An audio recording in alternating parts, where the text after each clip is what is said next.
Bueno, siguiendo con nuestro temario en el curso de parte de máquinas, nos corresponde trabajar, nos corresponde ver el tema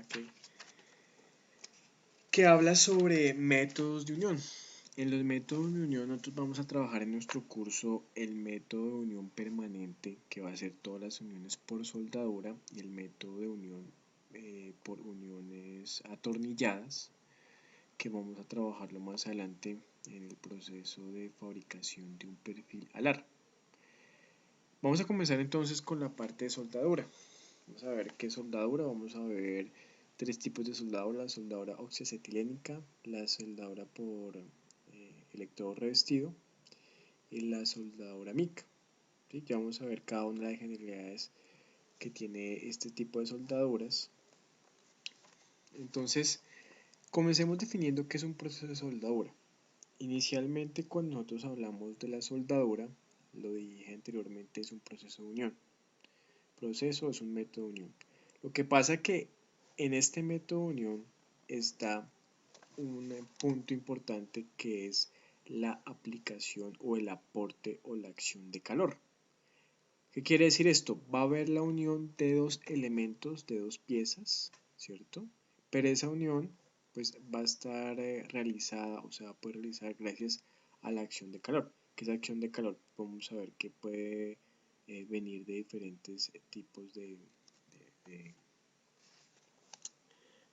gases, ¿cierto? Vamos a ver que se puede producir por diferentes tipos de gases, por otros equipos eléctricos. Ya más adelante vamos a ver cómo se puede producir esa acción de calor. Entonces, por una acción de calor, o sea, un aumento de temperatura entre los dos elementos que yo vaya a unir, se puede producir la soldadura, ¿sí? Lo que pasa es que cuando yo tengo la parte o estoy hablando de lo que es la soldadura, ¿cierto? Nosotros podemos aquí tener, por ejemplo, dos materiales. Digamos que esto es un material. Ahí tenemos un trozo de material ahí mal cortado. Que lo cortaron mal, entonces puede que 8 neto. ¿Sí? Entonces yo tengo estos dos materiales. Cuando yo estoy hablando del proceso de soldadura, lo que va a tener es un material base. Esto sería mi material base. ¿Sí? Los elementos o el material que va a ser unido. Entonces, para que se produzca la unión de estos dos elementos, tengo que tener un aumento de temperatura. ¿Sí? Entonces, hay aumento de temperatura, que es lo que decía que se va a producir, o la acción de calor. Ese aumento de temperatura, vamos a ver ahorita, que se puede dar por el uso de diferentes gases, ¿cierto? También se va a dar por el choque de electrones, que cuando hablo de choque de electrones pues me refiero a las máquinas eléctricas o a los equipos eléctricos que les comentaba. Cuando yo hago esta unión de estos dos elementos, yo puedo tener material de aporte o no puedo tener material de aporte. ¿Qué quiere decir material de aporte? Que además de tener aquí una fuente térmica que me va a aumentar la temperatura de estos elementos, puedo tener aquí un tercer elemento. Entonces, viene la fuente térmica, me puede derretir este elemento y cuando se derrite este elemento me los va a unir. O puede que solo venga la fuente térmica, aumente la temperatura de estos puntos del material y me permita que se unan los dos materiales. Eso es lo que se llama con aporte y sin aporte. Porque fíjense que me está hablando acción de calor con o sin aporte de material metálico nuevo, ¿sí? Dando continuidad a los elementos unidos. Entonces va a ser bien importante cuando estoy hablando del proceso de soldadura. Fijémonos que en el proceso de soldadura pues va a ser muy importante, dependiendo de los diferentes tipos de soldadura que vayamos a ver, la elección correcta tanto el material de aporte, dependiendo del material base, que ya más adelante vamos a observar cómo podemos hacer estos casos. Entonces recordemos que esto es el metal de aporte, ¿sí? Como les comentaba ahorita, metal de aporte, ¿cierto? Metal de aporte. Y ese sería, perdón, acá no es, este es el metal de aporte, este es el metal base, y este sería de una u otra manera el metal de aporte, este sería el de aporte. Metal base y metal de aporte. Entonces, ¿por qué se da la unión? Entonces, fíjense que ya de una u otra manera acá hemos hablado de por qué se da la unión. Entonces, se da la unión porque hay un calentamiento de las superficies. Entonces, acá vemos que hay un calentamiento de la superficie, entonces con un calentamiento de las superficies vamos a tener la fundición de estas dos piezas, ¿cierto? Entonces, fíjense que cuando hablamos de esa fuente de calor, aquí nos está hablando de algunas fuentes de calor, ¿sí? Que se van a dar por gases o por choque de electrones. Fíjense que podemos tener llamas, una llama, que esa llama va a ser por el uso de gases, ya vamos a ver en algunos casos pues qué gases podemos utilizar. Otro puede ser plasma, arco eléctrico, que ese arco eléctrico está referenciado con lo que se habla aquí de choque de electrones, alas de electrones o unas láser. ¿Sí? Hay muchos que podemos utilizar en muchas fuentes de calor que me puedo aumentar. En esta zona de acá aumenta la temperatura y permitirme la unión continua de los elementos, ¿sí? Entonces es bien importante esto para que lo tengamos en cuenta. Fíjense que en el proceso de calentamiento de la superficie de soldar puede implicar que se fundan las zonas por donde debe realizar la unión o una de ellas, que no se funda ninguna de las partes, sino que se unan mediante presión o elevando la temperatura o únicamente con presión. Lo que hablaba ahorita. Entonces vamos a tener varios tipos de soldados. Aquellos en los cuales se puede fundir el material base, aquellos en los cuales tenga un material de aporte, aquellos en los cuales aumente la temperatura entre aumenta la temperatura aquí en este punto, donde estarían en contacto los elementos que voy a unir, y genere presión sobre ellos para que se produzca de una otra manera una mejor unión entre ellos, que sería la parte mediante presión o únicamente bajo presión. Hay algunos casos en los cuales solamente generando presión sobre dos elementos se puede generar un contacto, pero pues sin una alta resistencia a la tracción, como que serían las uniones que nosotros necesitaríamos para algunas solicitaciones de bancos, de pruebas, para estructuras aeronáuticas, entre otros, ¿sí? Entonces, eso es bien importante para diferenciar en los diferentes procesos de fundición, ¿sí? Cuando estamos hablando del proceso de fundición tenemos que hablar de la soldabilidad, y la soldabilidad es la facilidad con que se puede soldar. Y esa facilidad con la que se puede soldar pues va a depender del material base y va a depender de la selección del material de aporte en cada uno de los casos. Entonces miremos que de una u otra manera tenemos una influencia de la composición química en la soldabilidad de los aceros. Si nosotros recordamos, preguntamos inicialmente qué es el acero. Inicialmente el acero, ¿qué es? El acero es hierro más carbono. Entonces cuando tenemos hierro más carbono tenemos lo que es el acero, ¿sí? Normalmente las aleaciones de hierro, como se escribe acá, contienen entre 0.2 a 2,11% de carbono en peso. Entonces fíjense que por ese contenido de carbono, ¿cierto? Yo puedo clasificar los aceros en función del carbono, que ya más adelante lo vamos a ver. Entonces miren, aceros de carbono, tenemos aceros de carbono no aleados, ¿sí? Aceros de baja aleación, aceros inoxidables y aceros de herramientas. Vamos a mirar algunas generalidades de cada uno de ellos. Entonces, normalmente el hierro, el hierro tiene las siguientes características: es blando, dúctil, muy baja resistencia mecánica. Si es blando quiere decir que tiene una baja dureza, entonces puede ser fácilmente penetrado o rayado. Que sea dúctil pues sería de una u otra manera una ventaja, porque sabemos que si es dúctil permite alguna deformación plástica antes de una fractura. Lo malo del hierro es que solamente, o sea, solo el hierro, sin ningún aleante, por ejemplo el carbono, ¿sí? Como vemos acá, el carbono es de muy baja resistencia mecánica, entonces por eso es que el hierro se empieza a alear, por ejemplo, con el carbono y otros elementos que vamos a ver más adelante. El hierro y el carbono sea, el carbono sería el segundo elemento principal, pero normalmente yo tengo otras impurezas que se pueden quitar totalmente y van a conferir de una u otra manera varias propiedades al hierro, como puede ser pues, el carbono, que ya lo vimos que es importante, el manganeso, el silicio, el fósforo, el azufre, el cromo, el níquel. ¿Sí? Entonces miremos que de una u otra manera el acero, ¿cierto? O los elementos cristalinos, los metales, tienen de una u otra manera un comportamiento alotrópico. ¿Qué es un comportamiento alotrópico? Que en función de la temperatura, estos materiales van cambiando su organización atómica.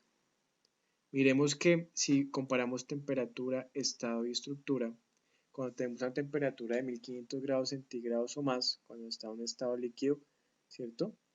Y empezamos a disminuir la temperatura, pues se va a empezar el proceso de solidificación. Cuando empieza el proceso de solidificación se comienzan a formar los cristales. Esos cristales pues se van a ordenar de una forma, ¿cierto? Que aquí vemos que esta es la estructura cristalina FCC. Esa estructura cristalina FCC cuando se encuentra entre 1530 a 910 se conoce como hierro gamma y es austenita, ¿sí?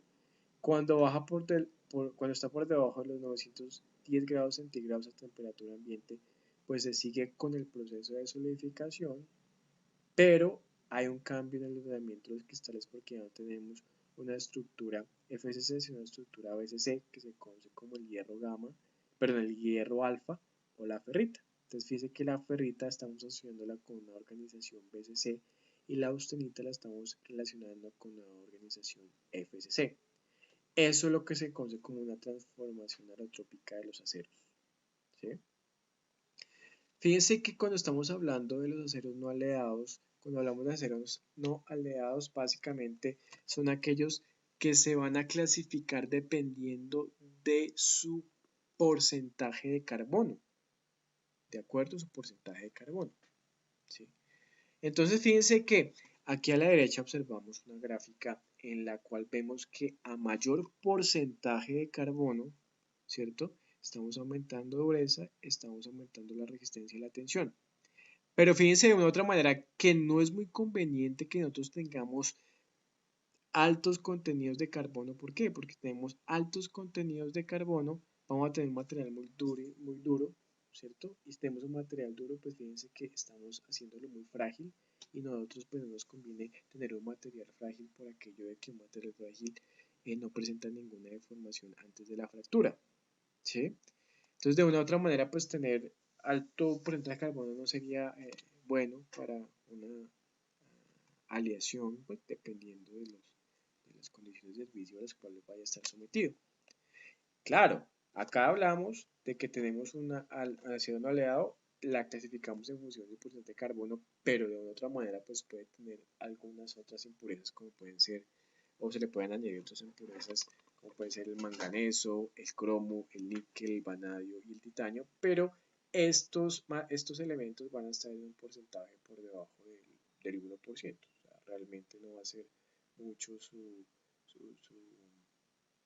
digamos que su influencia en las propiedades del material, como si lo va a ser el principal componente que va a ser el carbono. ¿Sí?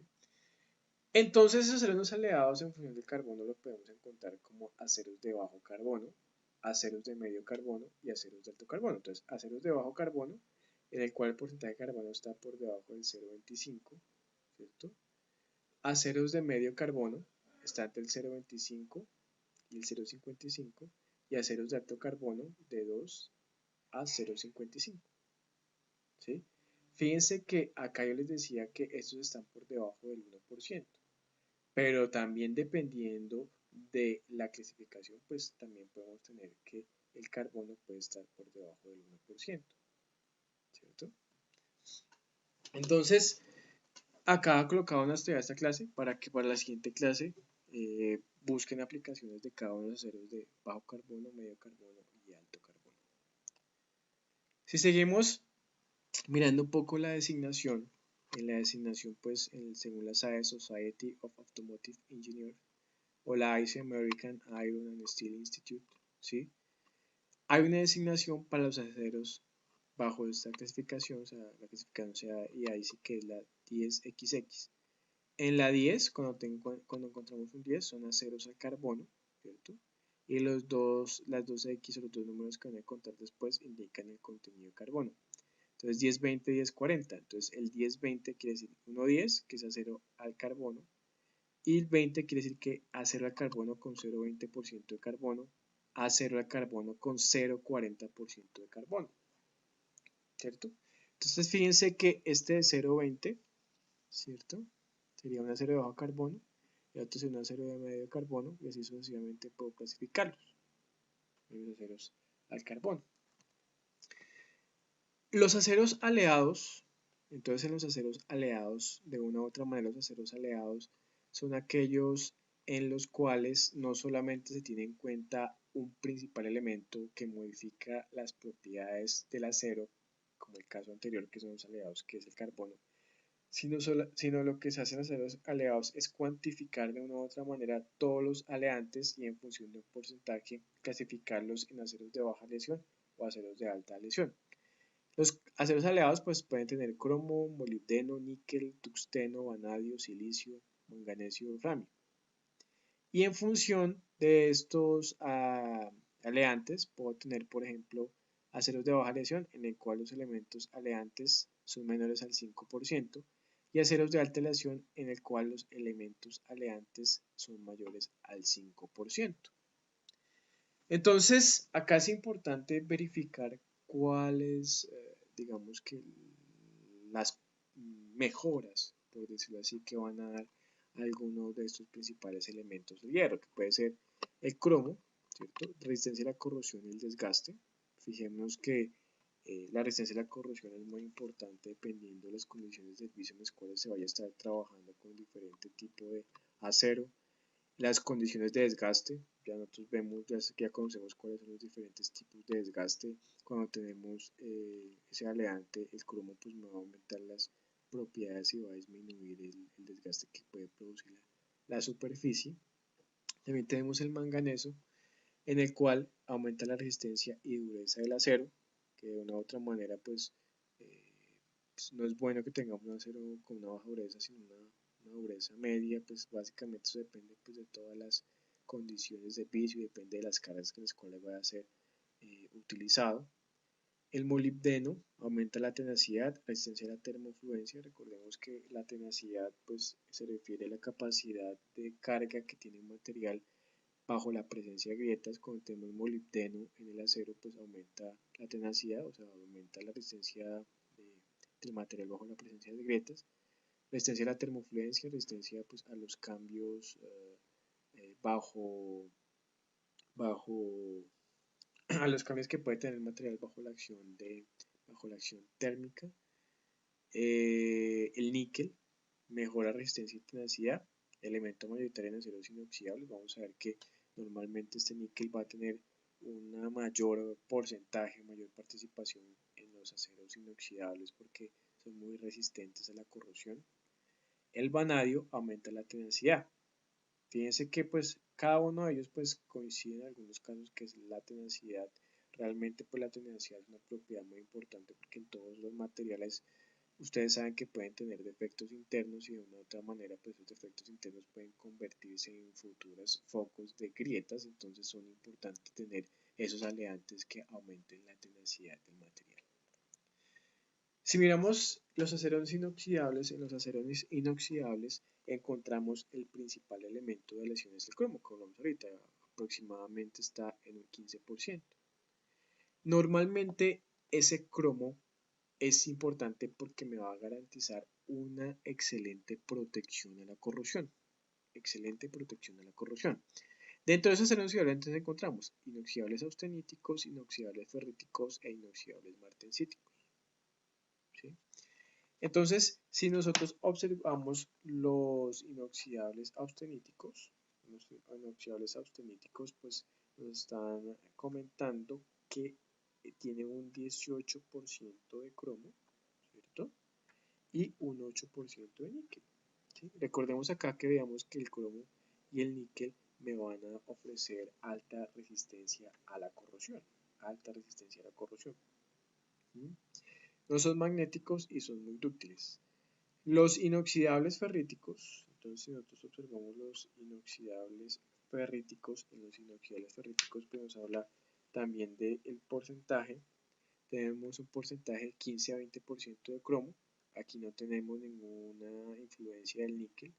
En el contenido de carbono pues es muy bajo, ¿cierto? Es un contenido de carbono muy bajo. Veíamos acá que los contenidos de carbono cuando es menor de 0,25, cuando estamos hablando de estos casos, puede estar alrededor de 0,05 o 0,03 porcentaje de carbono. Son materiales magnéticos, son menos dúctiles, menor resistencia a la corrosión que los austeníticos, porque los austeníticos de otra manera, al tener ese componente, por decirlo así, o un componente, sino porcentaje, ¿sí?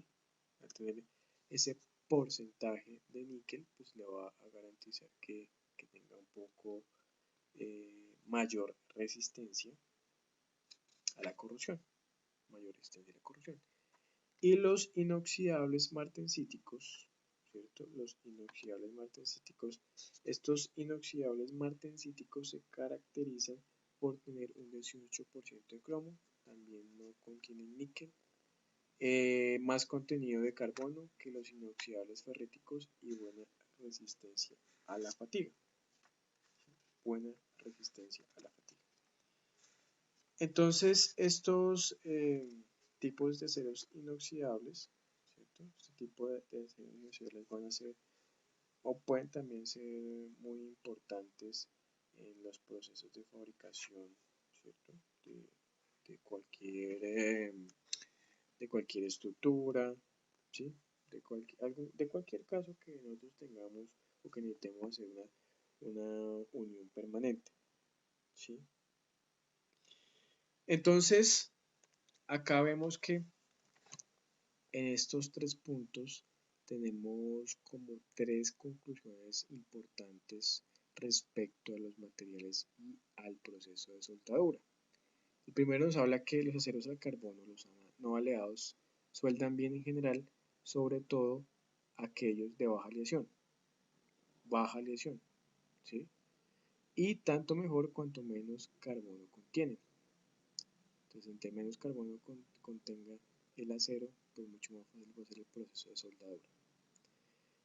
Algunos buenos para soldar pueden ser aceros al molibdeno, aceros al cromo molibdeno, cromo níquel, cromo vanadio, cromo manganeso, siempre que contengan bajos contenidos de carbono y azufre. Entonces, bajo contenido de carbono y bajo contenido de azufre va a ser importante para tener un acero que permita soldar fácilmente, ¿sí?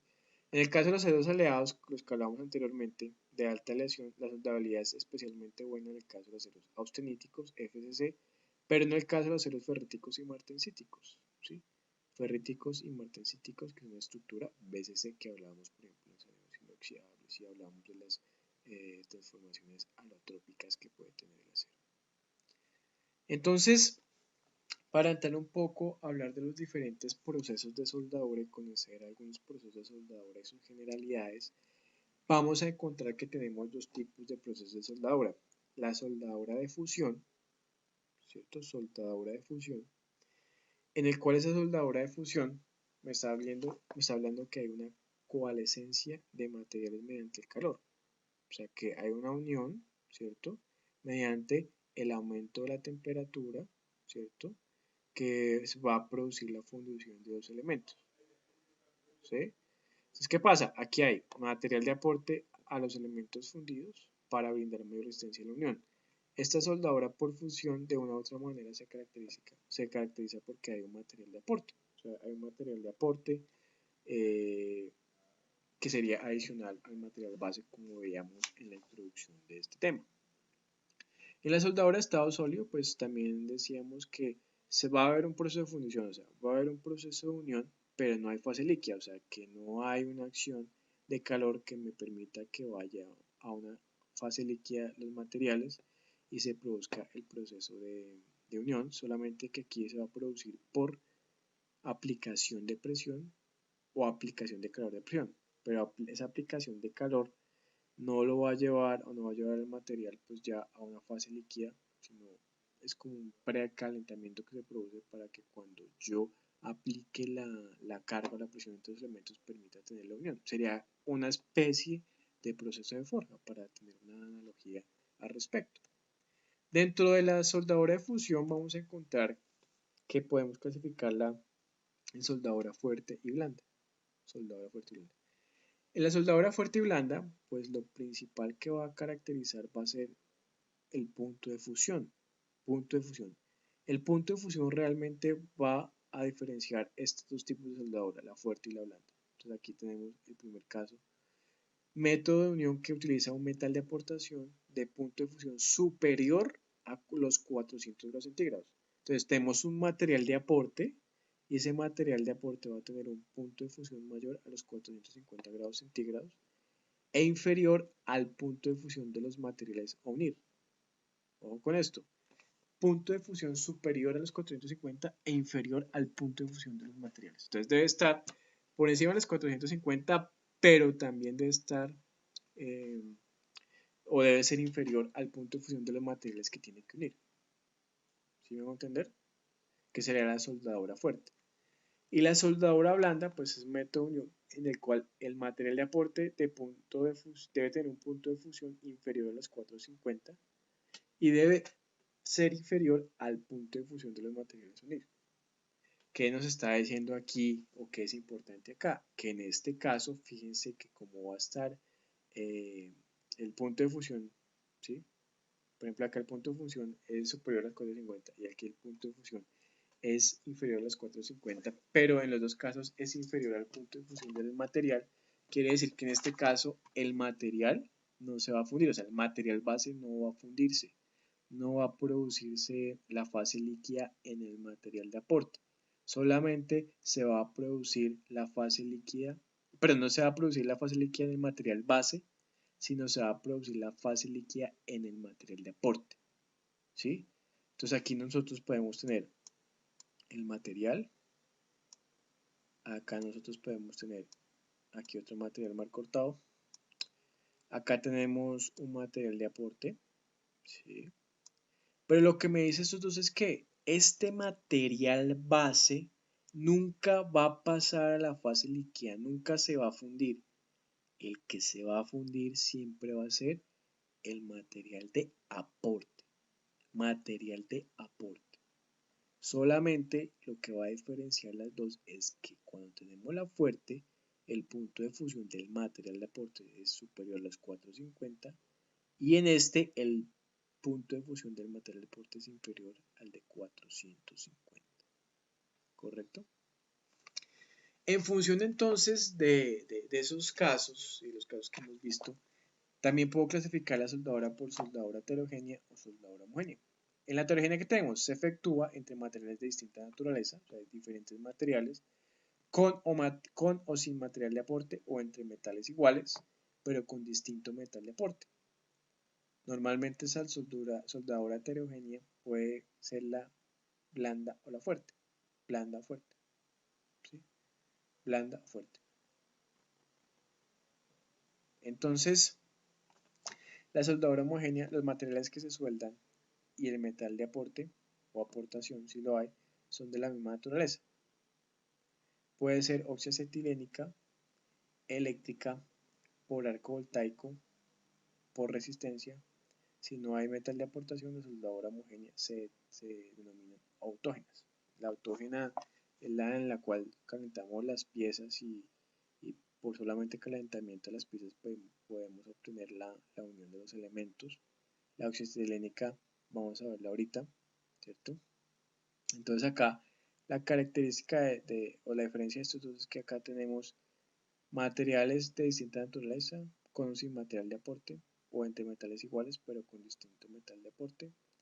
Y en la homogénea los materiales que se sueldan y metal de aportación si lo hay son de la misma naturaleza. Entonces, diferentes materiales y materiales iguales. Pues ya vamos a observar cuáles son aquellos tipos de soldadura que me pueden permitir tener este conjunto de nuevos materiales o cambiar los materiales. Eso sí va a depender del tipo de soldadura y el procedimiento y cuáles son las regulaciones que tenemos, la normatividad que tenemos para la selección de los electrodos o los materiales de aporte dependiendo del material base. En cuanto a la soldadura blanda, normalmente la vamos a conocer como soldering, en inglés soldering, soldadura blanda. Entonces recordemos, soldadura blanda, material de aporte funde con una temperatura de fusión líquidos menor a los 450 grados centígrados. Y acá algo importante, se distribuye por acción capilar. ¿Qué pasa? Recordemos que aquí el material base no se va a fundir, se va a fundir solamente ese material de aporte. Y este material de aporte lo que hace es que se va a derretir y va a unir las dos piezas por acción capilar. ¿Sí? Por acción capilar. Entonces se derrite y en la zona de unión, ya vamos a ver más adelante cómo se hace esa acción capilar para que tengamos en cuenta esto. El material de relleno se le conoce soldante, ¿sí? O el material de relleno o el material de aporte. Esta soldadura blanda normalmente la vamos a encontrar en los procesos de soldadura, en los procesos electrónicos, en el cual en los procesos electrónicos nosotros vamos a tener, por ejemplo, resistencias. Esa mayoría de resistencias pues las vamos a ¿a qué? En esa resistencia pues lo que vamos a hacer es vamos a unirlas a una serie de circuitos pero bajo la soldadura blanda, ya que esa soldadura blanda pues no me va a ofrecer gran resistencia, por ejemplo, a la resistencia de cargas, solamente a tener unidos unos materiales que no van a soportar cargas, unas cargas por ejemplo de tracción o de compresión, que como sería unos elementos mecánicos, aquí tenemos unos elementos electrónicos.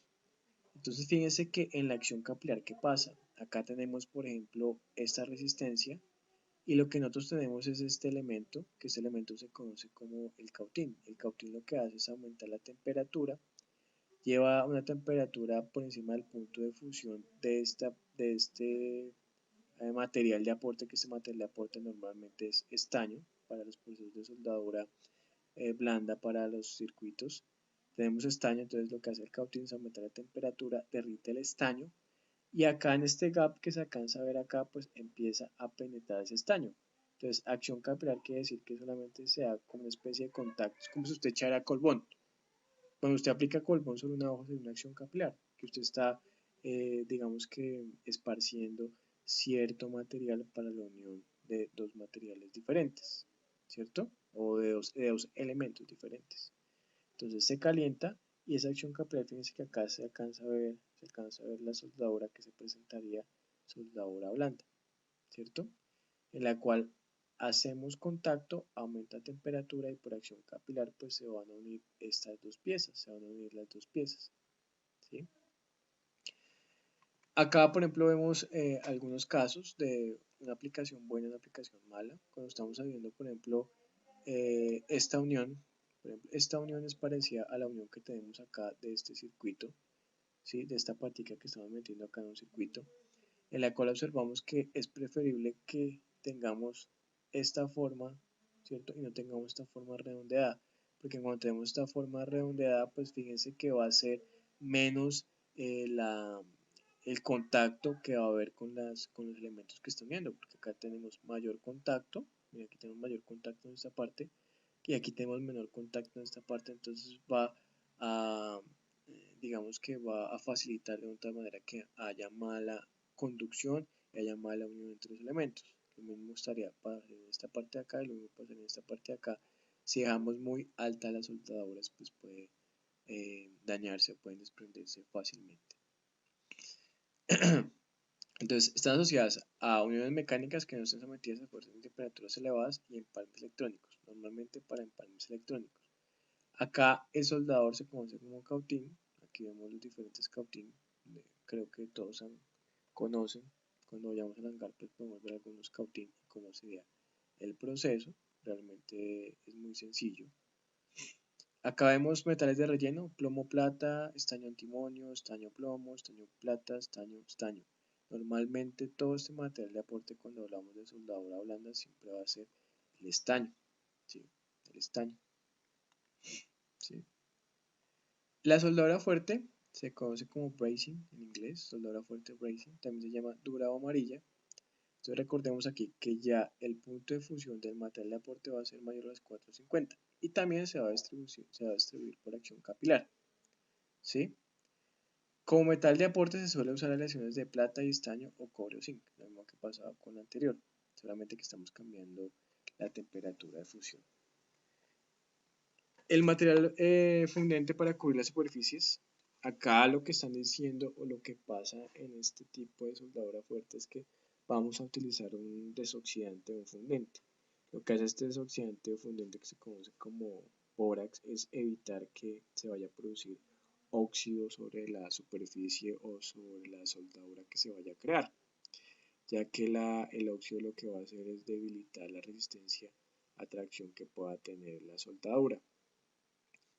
Entonces normalmente en esta soldadura fuerte vamos a tener, vamos a tener un aporte de calor. Ese aporte de calor va a ser ya no por el cautín, sino va a ser por medio de una llama.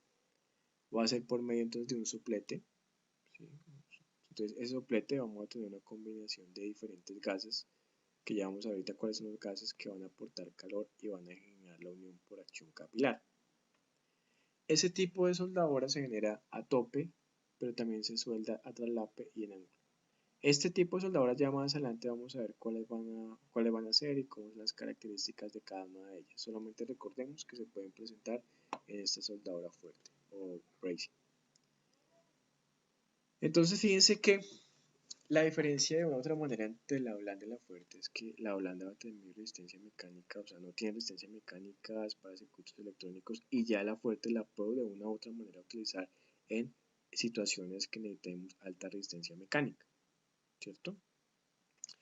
Entonces, que tenga resistencia mecánica o nos debe soportar altas temperaturas en condiciones de servicio. Fíjense que cuando acá en esta tablita nos muestran cuáles son los materiales aconsejables de relleno y dependiendo de los materiales base. Por ejemplo, si tenemos aluminio, el material debe ser aluminio y silicio. Si es níquel, níquel, cobre, debe ser cobre. Si es cobre, cobre y fósforo. Si es acero o es hierro fundido o es níquel, debe ser cobre y zinc. Si son aceros inoxidables y aleaciones de níquel, debe ser oro y plata. Si son aceros inoxidables o aleaciones de níquel, también podemos utilizar aleaciones de níquel. Si es titanio, si es monel, si es inconel, si son aceros de herramientas, si es níquel, también podemos utilizar aleaciones de plata. En el cual este material de relleno pues vemos las principales composiciones que tienen y las temperaturas que se va a producir el proceso de bracing. Esto es para bracing, ¿sí? Bracing, en el cual vamos a tener mayor soporte de carga mecánica y soporte de altas temperaturas en condiciones de servicio de la soldadura. Esta soldadura por soplete, como hablamos ahorita que es la soldadura fuerte, inicialmente fíjense que en la soldadura por soplete nosotros vamos a tener nuestro material de relleno, vamos a tener nuestra antorcha y vamos a tener las dos piezas a unir. Cuando tenemos la aplicación de la llama, ¿cierto? Esa llama lo que va a hacer es fundir el material de aporte y por acción capilar, fíjense que acá lo que necesitamos es unir estas dos piezas, entonces cuando se funde, llega y fluye el líquido, o sí, fluiría el líquido por decirlo así, ya en el estado líquido de este material de aporte fluye acá entre las dos piezas y va a producir pues de una u otra manera la unión. ¿Sí me va a entender? Entonces, miren que cuando yo estoy hablando del proceso por soldadura por soplete, me estoy diciendo algo muy importante. Esto es una flama neutra, o una flama o una llama neutra. Flama o llama.